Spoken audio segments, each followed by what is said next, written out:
नीतीश कुमार की एकता एक्सप्रेस फिर से बेपटरी हो गई, क्योंकि महाराष्ट्र में एनसीपी से शरद पवार को निकाले जाने का कारण यही विपक्षी एकता की पटना में हुई मीटिंग बनी।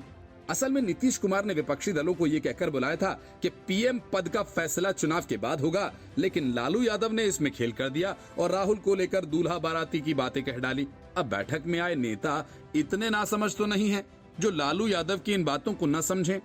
एनसीपी की ओर से इस बैठक में शरद पवार और प्रफुल्ल पटेल शामिल हुए थे। पटना में हुई विपक्ष की बैठक का नेतृत्व नीतीश कुमार कर रहे थे। बिहार में जब विपक्ष की बैठक हुई थी, उस दौरान राहुल गांधी को दूल्हा बनाने की बात कही गई और इस पर शरद पवार ने भी हामी भर दी।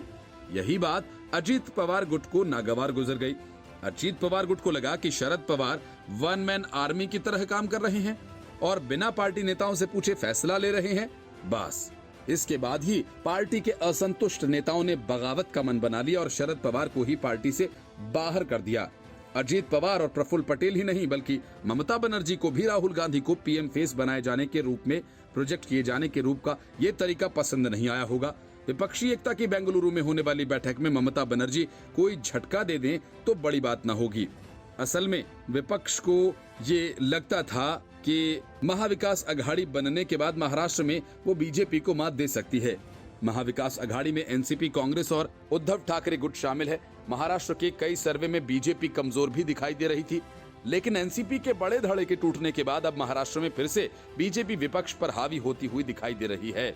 इससे भी नीतीश कुमार को झटका लगा है, क्योंकि वह भी गणित लगा रहे थे कि बिहार और महाराष्ट्र में बीजेपी को वो अन्य दलों की मदद से पीछे कर देंगे।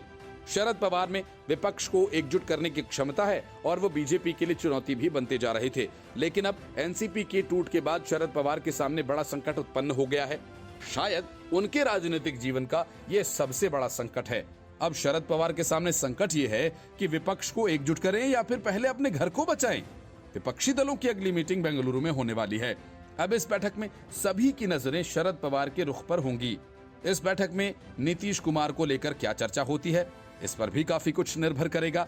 जब पटना में विपक्षी बैठक हुई थी, उस दौरान नीतीश कुमार ने प्रेस कॉन्फ्रेंस कर बताया था कि दूसरी मीटिंग में सब कुछ तय हो जाएगा कि कौन कहां से लड़ेगा।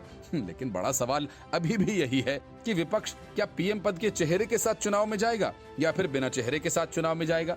एनसीपी में हुई टूट के बाद शरद पवार के साथ तो विपक्षी नेता सहानुभूति रख रहे हैं, लेकिन अभी तक शरद पवार से मिलने राहुल गांधी के अलावा कोई भी नहीं पहुंचा।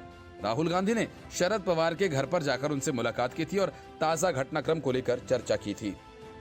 Bureau report, news of India.